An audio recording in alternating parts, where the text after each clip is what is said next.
Hi, this is Dr. Grażyna Padziunen, and today I want to talk to you about the immune system because it protects us against disease. How to make it strong, how is it built, and what can we do to make it much stronger.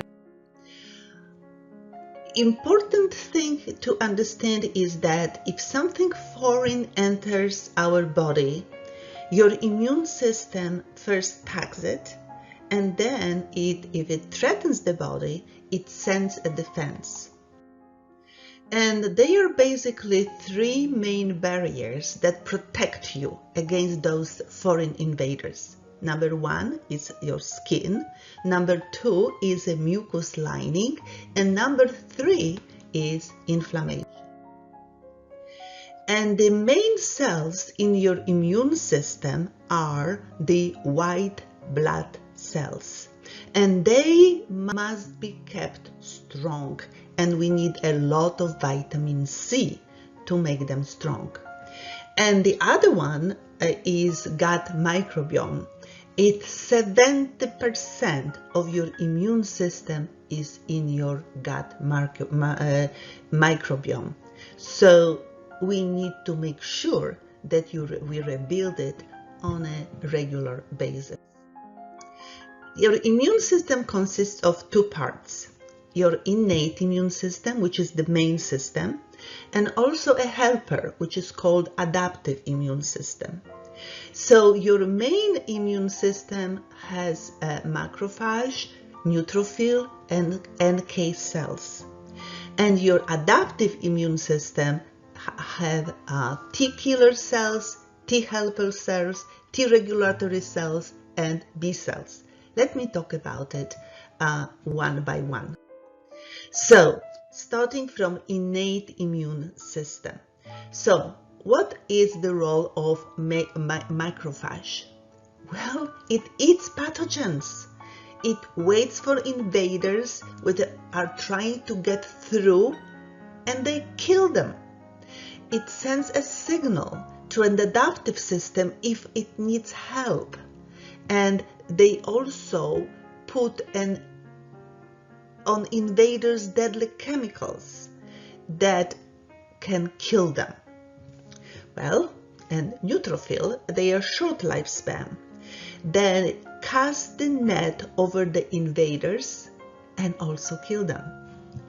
And natural killer cells, also called NK cells, very, very important because they kill viruses and tumor cells. They identify the cells that have viruses inside them, and what they do, they release chemicals that can get through the cell walls and dissolve that wall, and then they put another chemical inside that cell that actually cause the cell to commit suicide.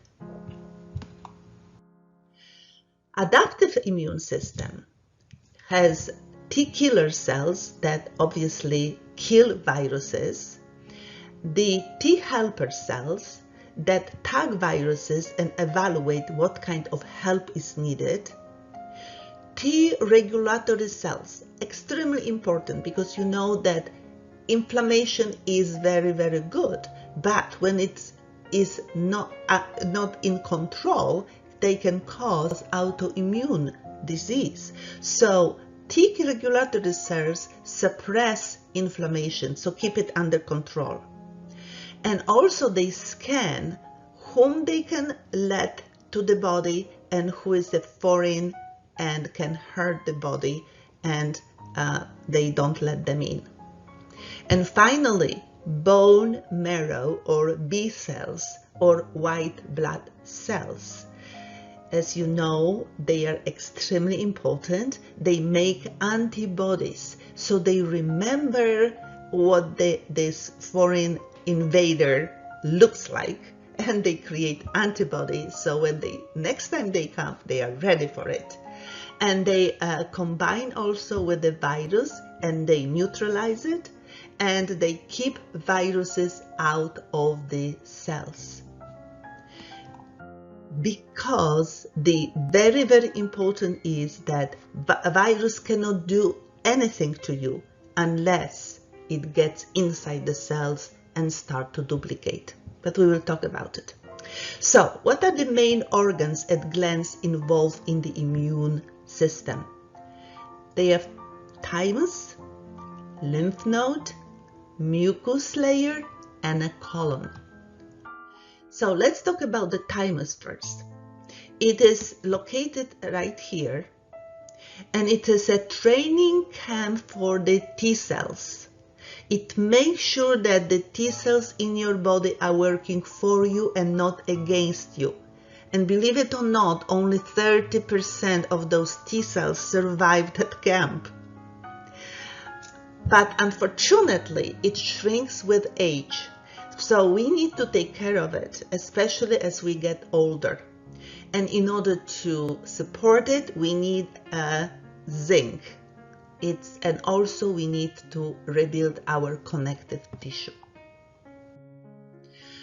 The second is lymph node. Lymph node, it acts as a drainage. It concentrates pathogens, and through the lymphatic system we can get rid of them. And then the next thing is the mucus layer. Mucus layer is huge. It's about 400 square meters barrier for those pathogens. And it is anywhere. It is in your sinuses, in your throat, in your esophagus, in stomach, intestines, and also in your lungs. It has antibacterial enzymes. It is a pathogen trap. It is filled with T-Rex cells, and which tag those pathogens. It has a macrophage that eats them, and also it protects the wall. And very, very important, to make it strong, we need vitamin A and also cod liver oil. So important to take care of that because it protects us big way. The next thing is your colon. As I said before, 70% of our immune system is in your colon. So microbiome, which are basically those good bacteria, need to be strong. Microbiome makes lactic acid and also antibodies. We cannot digest fiber. So this microbiome is very important because it kind of eats that fiber and gives us in exchange small chain fatty acids. So it actually produces butyrate by fermenting carbohydrates in a high fiber diet. And it will be anti-inflammatory, it inhibits cancer, and gives us energy. So we have to focus on rebuilding this microbiome. And we need to have very good probiotic, prebiotic, and postbiotic in acid resistance environment so that it can actually enter the colon and start rebuilding those good bacteria. If you have a lot of good bacteria in your colon, there is no space for a bad bacteria, right? And one more time, again, I will stress it, that the virus cannot do anything to you unless it invades the cell wall and goes to your DNA and starts to duplicate. So that wall has to be strong, and the cell wall has 2 layers of fat. So essential fatty acids are essential to protect against it. So now let's talk about what makes your immune system weak. The first thing, the very, very important, is low nutrient diet. So the diet that is low in vitamins, low in trace minerals, amino acids, fatty acids, and so on. We need to really, really take care of that. But maybe even bigger thing that will make your immune system weak is your stress. If you live in fear, if you are stressed all the time, if you are not able to control that, you will basically cut off your immune system. You have to have enough sleep, and also sugar or glucose will make your immune system very, very weak. But as I said, one of the biggest issue is stress, because chronic stress causes chronic cortisol spike that leads to cortisol resistance and that results in less loss of the protection. So stress will shut down your white blood cells. It shuts down your T cells, B cells, and NK cells. So basically, you will lose your immune system. So what is the solution? Stress reduction technique. When we get older, we have we need to especially take care of your thymus because it shrinks. You will have less T cells. So you will have less efficient immune system. So the older you get, the more nutrients and supplementation you need to keep that immune system strong. So how to make it strong? What kind of supplementation we really need? One is zinc, vitamin D, vitamin C. Of course, you manage your stress. You have no sugar. And also 3-day fasting. Let me talk about all of this now.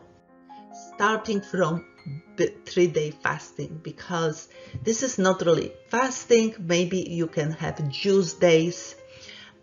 It is so important. You will feel fantastic. You will boost your white blood cells. You will strongly suppress inflammation. You will kill old and damaged white blood cells. And you will rebuild your immune system. Of course, vitamin C. Remember, we talked about it. It has the most important, it gives power to your white blood cells. More powerful phagocytosis, so that means that they will eat viruses and bacteria easier. The more microcytoxicity helps to clear neutrophils, so those white blood cells. Helps grow of TB cells, prevents respiratory inflammation, speeds up healing of infection. If you have deficiency in vitamin C, it may cause pneumonia. Vitamin D, very important for our immune system. You can take, first of all, the sun. If you live in Florida, that helps. You will have vitamin D from the sun, but also from cod liver oil. And also remember, if you take D3, you take it together with K2. It is natural anti-inflammatory, regulates the amount of inflammation. It is essential for production of very powerful antimicrobials such as cathelicidin or defensin. And remember, vitamin E supports integrity of your mucous membrane. That is a trap for pathogens. And finally, zinc. Most people are zinc deficient because you really don't store zinc. You have to supplement it. And if you have infection, you need to take at least 220 milligrams a day. And otherwise, about 20 milligrams, it would be sufficient. So take it with copper. As I said, your body doesn't store zinc, so it has to be supplemented. The zinc will increase number of white blood cells, makes them much more powerful, prevents thymus from shrinking, speeds up the recovery rate from infection, lowers inflammation, and lowers the ability of reproduction of viruses. Other recommendations: garlic, which is natural antibiotic, colloidal silver, at least 30 drops, olive leaf oil, AHCC or the mushroom extract, apple cider vinegar, so at least 1 tablespoon in water, oregano oil, which is also natural antibiotic, calcium lacetate, especially for kids, cod liver oil. It has vitamin A, D, EPA, and DHP. Extremely good for us. Quercetin, especially if you have chronic sinuses. And simple relax. Walk in the forest, especially where there are pine trees. Or you may, if you don't live by the forest, you can have essential oil forest bath. And 3-day fasting. So juice for 3 days, maybe avec water. And it is extremely beneficial. You'll see, you will feel so light, so full of energy, and definitely not hungry anymore. And very, very important, rebuilding your immune system, for rebuilding your immune system. If you have very compromised immune system, you may try colostrum or thymus extract, especially very powerful for allergies or autoimmune problems. So, I have a question for you. How well do your supplements work? Do you know that certain nutrients combine better? Do you know that supplements can also work against each other? Do you know that most vitamin regimens aren't biologically integrated, so you may miss something very important nutrients? Contact us and we can design for you an optimal bioceutical nutrition for your optimal health. It will consist of over 30 plus crucial nutrients, highly bioavailable, bioactive, and combined synergistically to reinforce major body systems. It will help you to rebuild your connective tissue, and it will also help you to rebuild your good bacteria or microbiome in your gut, and also may help you with your leaky gut problem. But the most important is take care of your immune system, and it will protect you against disease. And remember that health is wealth.